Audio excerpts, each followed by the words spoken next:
They promoted a new intern over me after 10 years of loyalty. What I did next left the room silent. The fluorescent lights in conference room hummed their familiar tune as I walked through the glass doors, my heels clicking against the polished floor with a rhythm I'd perfected over a decade. My reflection in the conference table's surface showed a woman who had learned to mask every emotion behind professional composure. Today, that skill would be tested like never before.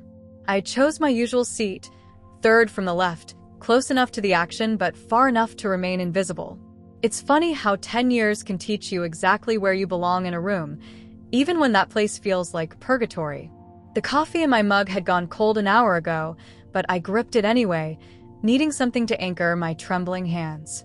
Around me, the familiar cast assembled for what they'd called an important announcement meeting. Margaret from HR smoothed her blazer and shuffled through a stack of papers with practiced efficiency. David, our finance director, drummed his fingers on the table, a nervous tick I'd observed during every major company decision since 2015. The regional managers filed in, their voices creating a low buzz of speculation that filled the space like static electricity. But it was the presence in the corner that made my stomach twist into knots. Jason Martinez sat there, all 24 years of him, wearing a navy suit that probably cost more than my monthly car payment. His brown eyes sparkled with the kind of excitement that only comes from not knowing what failure feels like. 3 months. That's how long he'd been here. 3 months since I'd been assigned to train the promising new talent who would bring fresh perspectives to our dynamic team. I remembered his first day with painful clarity. How he'd stumbled over basic industry terminology, how he'd needed my guidance to understand our client database, how he'd actually asked me what ROI meant during his first week. I'd spent countless hours teaching him everything, from our internal processes to the subtle art of reading client moods during presentations. He'd absorb it all with the eager gratitude of someone who didn't realize he was being handed a decade's worth of knowledge on a silver platter. The irony wasn't lost on me. Here I was, the woman who'd given up 10 years of her life to Meridian Financial Solutions, sitting in the same room where my future was about to be decided by people who barely remembered my name. 10 years of arriving first and leaving last. 10 years of taking on extra projects without extra pay because it's all about being a team player. 10 years of watching younger, less experienced people climb the ladder I'd been steadily ascending, only to find myself still stuck on the same rung. My mind wandered to last month's client presentation, the Henderson Industries deal. I'd spent 3 weeks crafting that proposal, researching every angle, anticipating every possible objection. When Jason stumbled during his portion of the presentation, I'd seamlessly stepped in, salvaging what could have been a disaster. We landed the account, worth $2.3 million annually. The congratulatory email from the CEO mentioned the team's excellent work, without naming anyone specifically. That's how it always went. My contributions dissolved into team victories. My late nights became company successes. My expertise transformed into collective knowledge.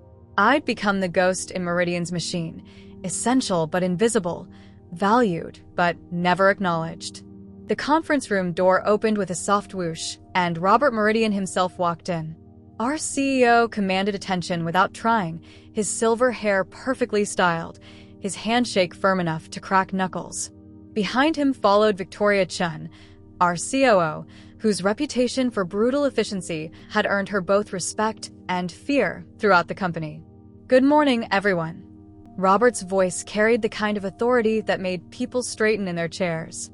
"Thank you for joining us for what I believe will be a pivotal moment for Meridian Financial Solutions." My heart began its familiar dance against my ribs, but I kept my face neutral, my posture professional. This was it. The moment I'd been preparing for since the rumors started circulating 2 weeks ago. The Senior Vice President of Client Relations position had been my unofficial role for the past 2 years, even if my title and salary didn't reflect it. Everyone knew I was next in line. Everyone knew I deserved it. "As you know," Victoria continued, her crisp pronunciation cutting through the room's tension, "we've been searching for someone to lead our client relations department into the next phase of growth. This position requires not just experience, but vision, adaptability, and the kind of fresh thinking that will drive us forward in an increasingly competitive market. Fresh thinking. The phrase hit me like ice water. In corporate speak, fresh thinking usually meant young and cheap, rather than experienced and deserving. I watched Jason shift in his seat, his excitement barely contained. A horrible realization began creeping up my spine like cold fingers. The pieces were falling into place with sickening clarity. His presence at this meeting, the way management had been praising his innovative approaches lately, the sudden interest in his opinions during strategy sessions. "It gives me great pleasure," Robert announced, his smile broad and practiced, "to introduce you to our new Senior Vice President of Client Relations, Jason Martinez." The words hit me like a physical blow, even though part of me had seen it coming. The room erupted in polite applause, the sound echoing off the glass walls like mockery. I sat frozen, my hands still wrapped around my cold coffee mug, my face a mask of professional composure that I'd perfected through years of swallowing disappointment. Jason stood, his face flushed with pride and excitement. "Thank you, Mr. Meridian, Ms. Chen. I'm honored by your confidence in me, and I promise to bring the energy and fresh perspective this role demands." Fresh perspective. There it was again. The polite way of saying that my decade of experience, my institutional knowledge, my proven track record meant nothing compared to youth and enthusiasm. I watched the faces around the table, colleagues who had worked alongside me for years, who had relied on my expertise, who had benefited from my mentorship. They smiled and clapped, their eyes carefully avoiding mine. Did they know? Had they suspected this was coming? Or were they just as shocked as I was, but too savvy to show it? Margaret from HR leaned forward, her voice professionally cheerful. "Jason will be transitioning into his new role over the next 2 weeks, with full support from our experienced team members." Her eyes flicked toward me for just a moment. "We believe his background in digital marketing and his innovative approach to client engagement will help us capture new market opportunities." Digital marketing. 3 months ago, Jason had needed me to explain what a client retention rate was. Now his background in digital marketing, which consisted of managing his college fraternity's Instagram account, was somehow more valuable than my decade of building and maintaining million-dollar client relationships. The meeting continued around me, but I felt detached from it all, like I was watching a movie about someone else's life. They discussed transition plans, new initiatives, the bright future ahead. Through it all, I maintained my professional smile, nodded at appropriate moments, and died a little inside with each passing second. As the applause finally died down and people began to murmur congratulations to Jason, I felt something shift inside me. It wasn't just disappointment or anger, though both were certainly there. It was something colder, more calculated. A clarity I hadn't felt in years. For 10 years, I had been loyal to Meridian Financial Solutions. I had sacrificed personal relationships, missed family gatherings, and poured my heart and soul into making this company successful. I had trained newcomers, covered for incompetent managers, and solved problems that others couldn't even identify. And in 10 seconds of corporate doublespeak about fresh perspectives and innovative approaches, all of that loyalty had been reduced to nothing. But here's what Robert Meridian and his leadership team didn't know about their loyal, invisible, overlooked employee. I had been paying attention. While they thought I was just another dedicated worker bee, I had been watching, learning, and documenting things that would make their corporate nightmares seem like pleasant dreams. As the meeting began to wind down and people started gathering their things, I remained seated, my hands steady now, my mind crystal clear. I looked at Jason, still glowing with his unexpected promotion, still naive enough to believe he'd earned it through merit. Soon, everyone in this room would understand exactly what 10 years of loyalty was worth. And more importantly, they would learn what happened when that loyalty was betrayed. The stage was set. The players were in position. And I was about to give the performance of my life. While the room buzzed with congratulations for Jason, my mind drifted to a different kind of revelation, one that had been building for months, like storm clouds gathering on a distant horizon. As I watched Robert Meridian shake Jason's hand with practiced corporate warmth, I couldn't help but think about the first time I'd noticed something was wrong. It was a Tuesday night in September, around 9 p.m. The office was empty except for the cleaning crew and me, hunched over my computer finishing a client report that urgently needed to be ready by morning. The fluorescent lights hummed their lonely song as I worked, when something caught my eye on David's desk, a stack of invoices left carelessly beside his monitor. I shouldn't have looked. That's what any reasonable person would say. But after 10 years of being treated like office furniture, sometimes you start paying attention to things that others assume you'll ignore. The invoice on top was from Pinnacle Construction Services, $47,000 for office renovations. Strange, considering our office hadn't seen a renovation since 2019. Curiosity finished the cat, but satisfaction brought it back. Over the following weeks, I began noticing patterns that should have remained invisible to someone in my position. Late-night meetings that weren't on any official calendar. Hushed phone conversations that stopped when I walked by. And always, those invoices, appearing and disappearing like ghosts in the administrative machinery. It started innocently enough. I began staying later, not just to finish my endless workload, but to observe the rhythm of the empty office. I learned that Robert often returned after hours, not to work, but to access files that required executive clearance. I discovered that Victoria had a habit of scheduling client dinners that never appeared in the company expense reports. Most importantly, I realized that my invisible status in this company was actually a superpower. People simply didn't see me anymore. The breakthrough came in November. I was working late again, this time on the Morrison Industries proposal, when I heard voices from the executive conference room. The door was slightly ajar, and through it, I could see Robert, Victoria, and David huddled around a laptop screen. The Cayman account shows another deposit, David was saying, his voice tense with worry. If the auditors dig too deep into the Q4 numbers. They won't. Victoria cut him off with characteristic precision. The shell company invoices look legitimate on paper. Pinnacle, Meridian Consulting, Apex Solutions, they're all properly registered. The money flows through them and back to us clean. Robert's voice was calm, controlled. The beauty of this system is its simplicity. Client overpayments get redirected through our subsidiary companies, then return as consulting fees or service charges. The clients never notice. They're getting results. We're getting compensated for our additional efforts. I pressed myself against the wall outside the conference room, my heart hammering so loudly I was certain they could hear it. What I was listening to wasn't just corporate corner cutting, it was systematic fraud. They were skimming money from client accounts, laundering it through fake companies, and pocketing the difference. Over the next 3 months, I became a detective in my own workplace. I started making copies of invoices, photographing documents left on desks, and most crucially, accessing the shared drives that my administrative privileges allowed me to see. The company's filing system, which I had helped organize over the years, became my roadmap to their criminal enterprise. The scope of it was breathtaking. Pinnacle Construction Services existed only on paper, a shell company registered to Victoria's brother-in-law in Florida. Meridian Consulting was owned by Robert's college roommate, who had never set foot in our office. Apex Solutions was the most audacious of all, registered to David's wife, who worked as a yoga instructor and had no knowledge of financial services. They had been running this scheme for at least 2 years, maybe longer.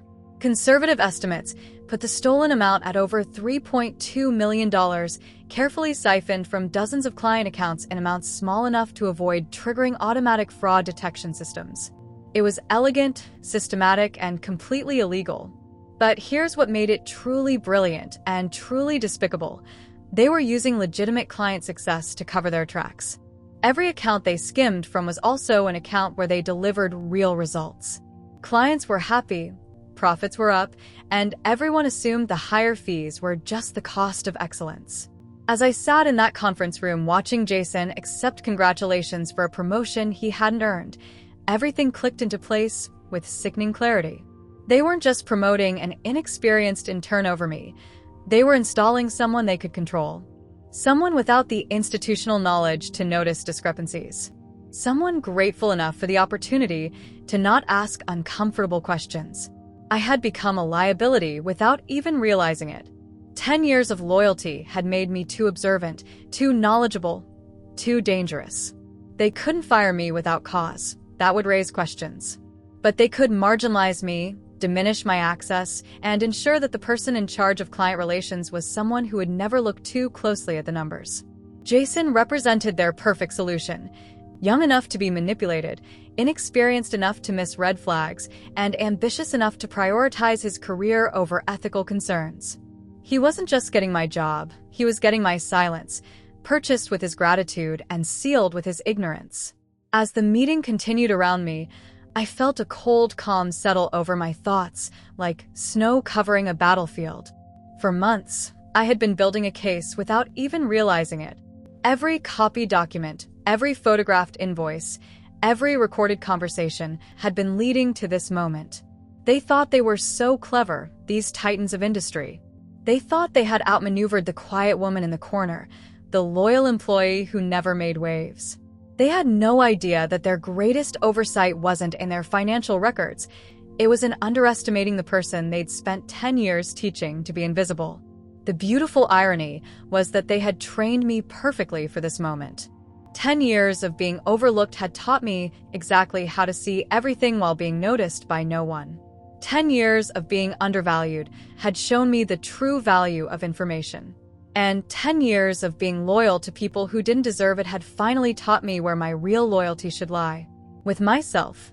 The meeting was winding down with the usual corporate theater, handshakes, forced smiles, and promises of exciting times ahead.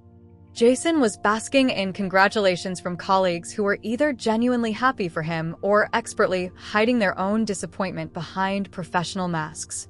I watched it all with the detached calm of someone who had already stepped outside the building, even though my body remained seated in the conference room. Robert was gathering his papers, clearly pleased with how smoothly the announcement had gone.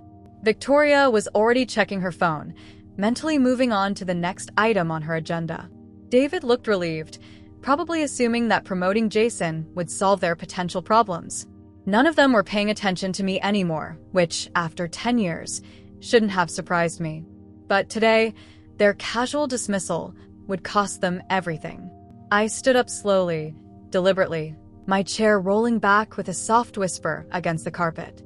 The movement was subtle, but something about it, perhaps the timing, perhaps the controlled precision, caused a ripple of attention to flow through the room.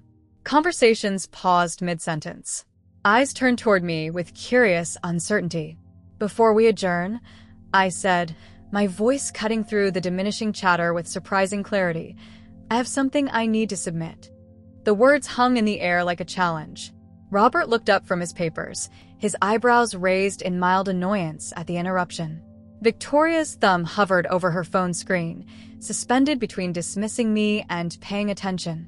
Around the table, my colleagues shifted uncomfortably, perhaps sensing that something was about to change, but not quite understanding what.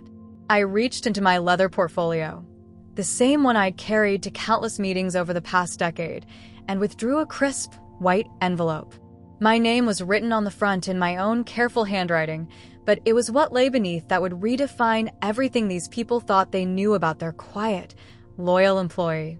"My resignation," I announced, extending the envelope toward Robert with steady hands. The reaction was immediate and varied.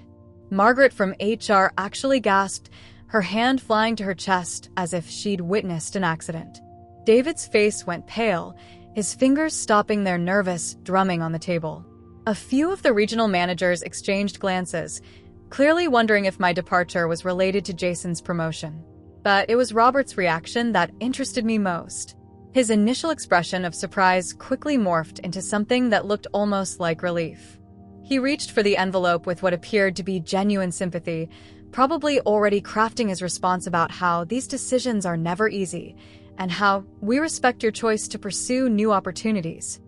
"Well, Sarah," he said, his voice taking on that patronizing tone executives use when they think they're being gracious, "while I'm sorry to see you go, I certainly understand that sometimes these organizational changes can be." His words died mid-sentence as he opened the envelope and began to read. I watched his face with the fascination of a scientist observing a controlled experiment. The transformation was remarkable. Confusion gave way to alarm. Alarm shifted to horror, and horror settled into something that looked like physical illness. His hands began to shake. Actual, visible trembling that he couldn't control or hide. The color drained from his face so completely that I wondered if he might actually faint. His mouth opened and closed several times without producing sound, like a fish pulled from water. The letter itself was simple, just 2 paragraphs of standard resignation language. But it was the attachments that were doing the real work. 27 pages of meticulously documented evidence, organized with the same attention to detail I'd applied to client presentations for the past decade. Bank statements showing the flow of money through shell companies. Invoices for services never rendered. Email correspondence between the 3 conspirators. Photographs of documents left carelessly on desks during late-night meetings. Everything. Every transaction.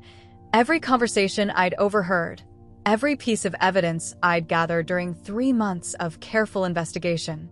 All of it compiled, cross-referenced, and presented with the kind of thoroughness that would make a forensic accountant weep with joy. I had learned their system better than they knew it themselves. While they were focused on the complexity of moving money around, I had been tracking the simplicity of their patterns. Every shell company transaction followed the same template. Every fraudulent invoice used identical formatting. Every client dinner happened on the same night of the month, with the same participants, charged to the same discretionary account. They had been so confident in their invisibility that they'd become careless. And I had been so invisible to them that they'd never considered I might be watching. The attachments are quite comprehensive, I said softly, my voice carrying in the sudden silence of the room.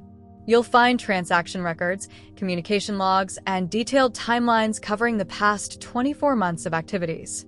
Robert's eyes darted frantically across the pages, his breathing becoming shallow and rapid. I could see him recognizing specific documents, the Pinnacle Construction invoice from David's desk, the email exchange about the Cayman account, the photograph of Victoria's handwritten notes about client overpayments. I've also taken the liberty, I continued, maintaining the same conversational tone I'd used in thousands of client meetings, of uploading all supporting documentation to a shared folder. The access information is included in your packet. Victoria had gone completely still, her phone forgotten in her hand. David looked like he was about to be sick. Around the table, my colleagues were beginning to sense that something catastrophic was unfolding, though they couldn't yet grasp the scope of it. But Jason, poor, naive Jason, just looked confused. His moment of triumph was being overshadowed by something he couldn't understand, and I could see him trying to process why a simple resignation was causing such an extreme reaction. He had no idea that his promotion had just become the least of anyone's concerns. Check the attachments, I said gently, as if I were recommending a good restaurant or suggesting a useful website. You'll find everything you need there. What happened next was something I'll remember for the rest of my life. Not just the events themselves, but the precise order in which understanding dawned across different faces around that conference table. It was like watching dominoes fall in slow motion, each person's realization triggering the next in a cascade of horror and disbelief. The first was Victoria. She had always been the sharpest knife in Meridian's drawer, and her mind processed information with computer-like efficiency. I watched her eyes narrow as she read over Robert's shoulder, her perfectly composed expression cracking like ice under pressure. Her phone slipped from her manicured fingers and clattered onto the conference table with a sound that seemed unnaturally loud in the growing silence. "Oh my God," she whispered, the words barely audible but carrying the weight of a confession. That whisper was all it took to shatter the remaining normalcy in the room. Margaret from HR immediately reached for her laptop, her fingers flying across the keyboard as she accessed the shared drive I had mentioned. The soft clicking of keys was the only sound as she navigated to the folder that would change everything. David hadn't moved from his chair, but sweat had begun beading on his forehead despite the conference room's aggressive air conditioning. His nervous finger drumming had stopped entirely, replaced by hands that gripped the edge of the table so tightly his knuckles had turned white. He kept looking between Robert's horrified face and the door, as if calculating whether he could make it to the exit before anyone thought to stop him. But it was Jason's reaction that fascinated me most. He sat in his chair like a confused child at an adult party, his earlier excitement evaporating into bewilderment.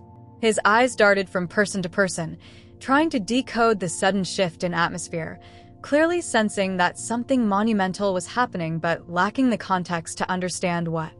What's going on? He asked, his voice small and uncertain. Sarah, what is this about? Before I could answer, Margaret's laptop screen became visible to those sitting near her, and I heard her sharp intake of breath. She had found the first page of evidence, a detailed breakdown of the Pinnacle construction scheme, complete with bank routing numbers and transaction dates. Jesus Christ, one of the regional managers muttered, leaning over to see Margaret's screen better. Are these real bank records? The question hung in the air like smoke from a fired gun.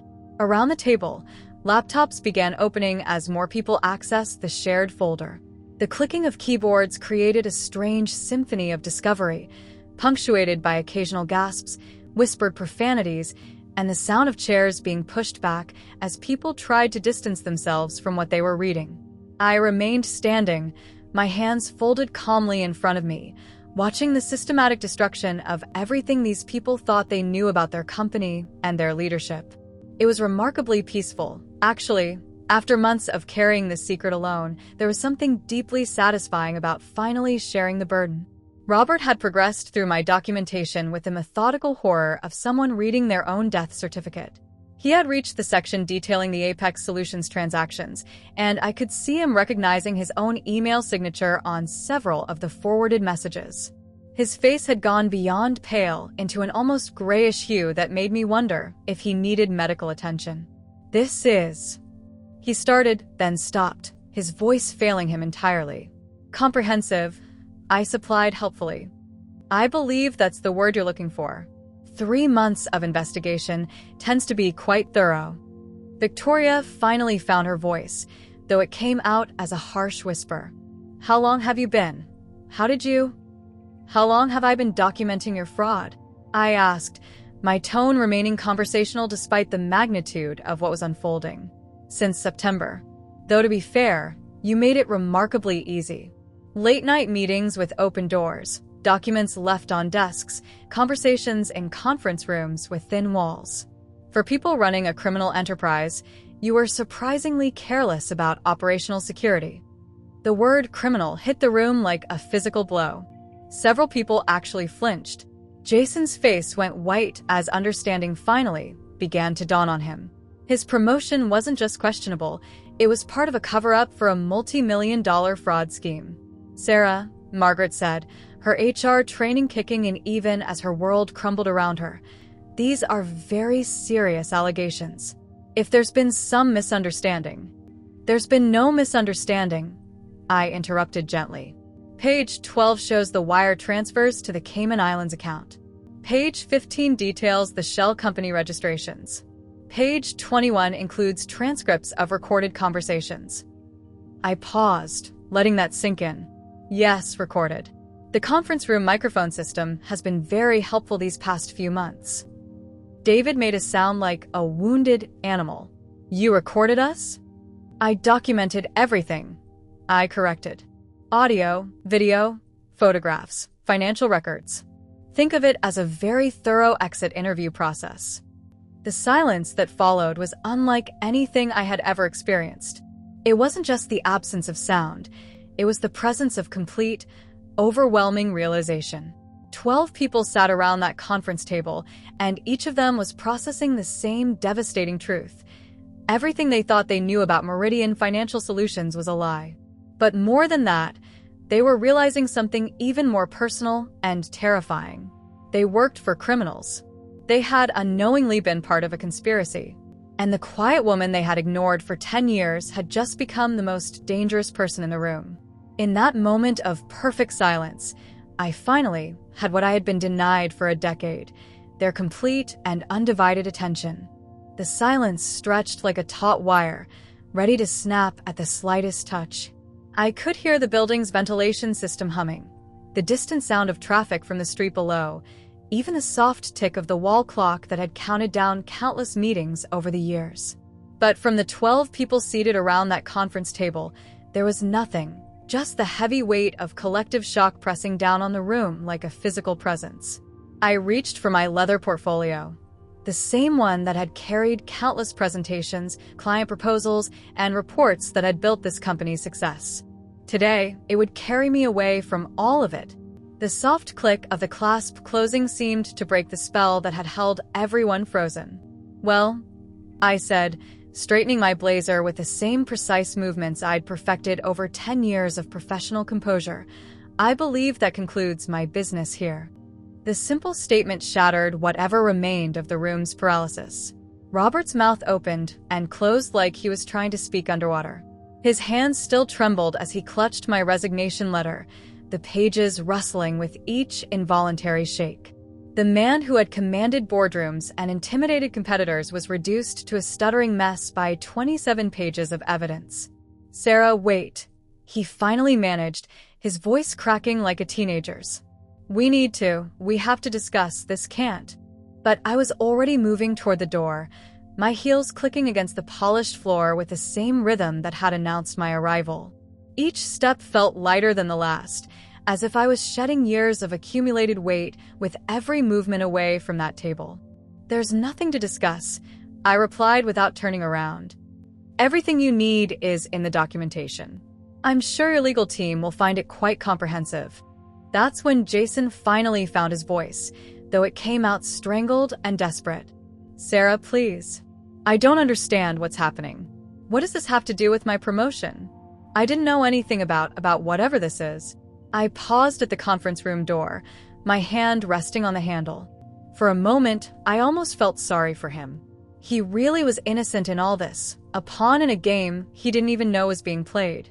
But my sympathy was tempered by the memory of watching him accept accolades for work I had done, praise for innovations I had developed, credit for relationships I had built. "Jason," I said, turning to face him one last time, "your promotion isn't a reward. It's a liability shield." They needed someone inexperienced enough to miss the red flags and grateful enough not to ask uncomfortable questions. "Congratulations, you're the perfect patsy." The color drained from his face as the implications hit him. His dream promotion had just transformed into a potential criminal conspiracy charge. The excitement in his eyes died, replaced by the dawning horror of someone who realizes they've been set up to take the fall. Victoria had found her voice again, though it came out as a harsh whisper. "You can't just walk away from this, Sarah. If you think you can destroy people's lives and careers over some misunderstanding." Misunderstanding. I turned to face her fully, and for the first time since I'd stood up, I let a hint of emotion creep into my voice. $3.2 million isn't a misunderstanding, Victoria. 24 months of systematic fraud isn't a clerical error. And 10 years of my loyalty being rewarded with betrayal definitely isn't a miscommunication. The numbers hit the room like physical blows. 3.2 million. Several people actually gasped. Margaret's laptop screen showed she had reached the summary page of my documentation, where I had helpfully calculated the total amount stolen, complete with interest projections and tax implications. David finally spoke, his voice barely above a whisper. "Sarah, if we could just sit down and talk about this rationally." "Rationally?"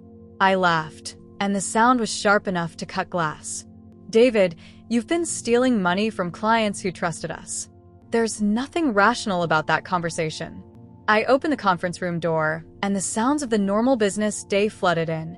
Phones ringing, keyboards clicking, the mundane symphony of a company going about its daily operations, blissfully unaware that their leadership was about to implode. "Wait."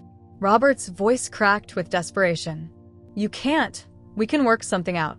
A better position, more money, whatever you want. Just please." I paused in the doorway, looking back at the tableau of destruction I was leaving behind. Robert, the commanding CEO, reduced to begging. Victoria, the ice-cold strategist, trembling with barely controlled panic. David, the numbers man, sweating through his expensive suit. And Jason, poor Jason, sitting in the middle of it all like someone who had just realized he was standing in quicksand. "What I wanted," I said quietly, "was recognition for 10 years of dedicated service. What I wanted was the promotion I earned through merit, not the consolation prize of watching someone else get credit for my work. What I wanted was to be valued by people who deserved my loyalty. I stepped into the hallway, then turned back one final time. Since none of that was possible, I settled for justice instead. The last thing I heard as I walked away was the sound of 12 people realizing, simultaneously, that their careers were over. Behind me, chaos erupted. Voices raised in panic, chairs scraping against the floor as people jumped up, the frantic clicking of laptop keys as everyone tried to access and understand the full scope of what I had revealed. But I didn't turn around. I had given that company 10 years of looking back, of second-guessing, of hoping things would get better. Today, I was only looking forward. The elevator doors closed behind me with a soft whisper, sealing away 10 years of my life like a tomb. As the floor numbers descended, 15, 14, 13, I felt something I hadn't experienced in so long I'd almost forgotten what it was. Complete, overwhelming relief. Each floor that passed represented another layer of corporate suffocation falling away, another year of accumulated frustration dissolving into memory. By the time I reached the ground floor, I was a different person than the woman who had walked into conference room B that morning. The lobby of Meridian Financial Solutions had always intimidated me, with its marble floors, soaring ceilings, and the massive company logo that dominated the wall behind the reception desk. For 10 years, I had hurried through this space with my head down, another anonymous employee in a sea of suits and briefcases. Today, I walked through it like I owned the place. Because, in a way, I did. Not the building, not the company, but the power. For the first time in a decade, I held all the cards. The security guard, Marcus, looked up from his desk with the same polite smile he'd given me every morning for years. "Have a good day, Miss Chun," he said automatically, then paused, perhaps noticing something different in my posture, my pace, the way I carried myself. "You too, Marcus," I replied and meant it. He was a good man who deserved better than to discover his employer was run by criminals. Soon enough, he'd be looking for a new job too. The revolving door spun me out onto the sidewalk, and I stepped into a world that suddenly felt infinite with possibilities. The sun was warm on my face. When was the last time I'd left the office early enough to feel afternoon sunlight? The air smelled of coffee from the cafe next door, car exhaust, and that indefinable urban mixture of ambition and desperation that permeates every financial district. But underneath it all, I could smell freedom. I walked slowly down the sidewalk, in no hurry to reach any particular destination. For 10 years, every step had been purposeful, directed, scheduled. I had places to be, people to meet, deadlines to make. Now, for the first time since I could remember, my time was entirely my own. My phone buzzed in my purse. Then again. And again. The vibrations came in rapid succession, a digital earthquake of notifications that continued for nearly a minute. Part of me wanted to ignore it, to let the chaos I'd unleashed unfold without my observation. But curiosity won out. The first text was from Jennifer Walsh, a former colleague who now worked at Blackstone Analytics. "Sarah, did something just happen at Meridian? The phones are going crazy here."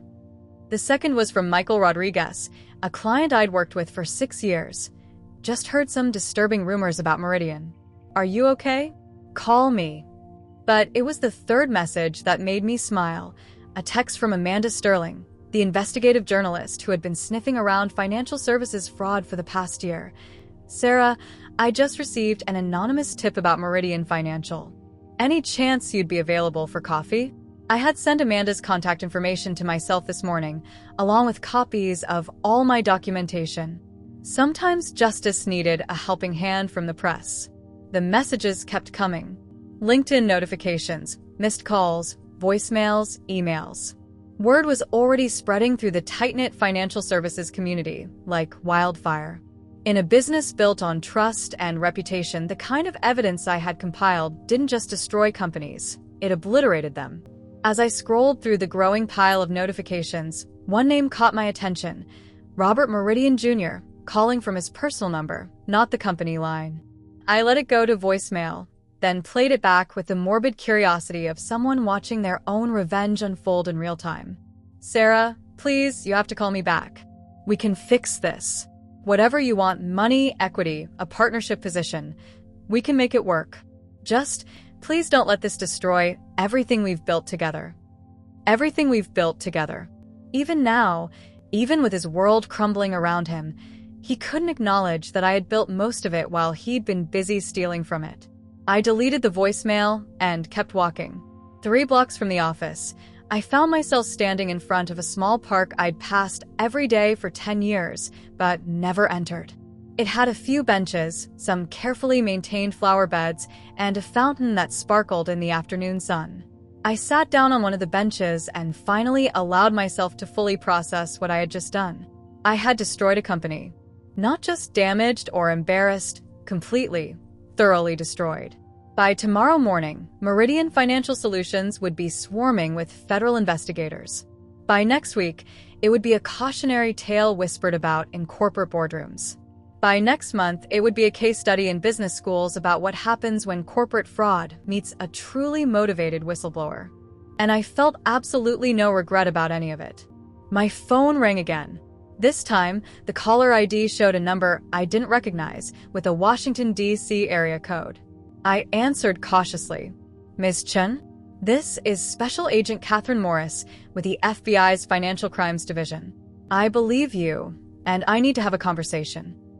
I smiled, watching the fountain send droplets of water dancing in the sunlight like tiny diamonds. Agent Morris, I've been waiting for your call. I have quite a lot to tell you. As I began scheduling my meeting with federal law enforcement, I realized something profound. For the first time in 10 years, I wasn't the woman in the background anymore. I wasn't invisible, overlooked, or undervalued. I was the woman they would never, ever forget. And that was exactly how I wanted it.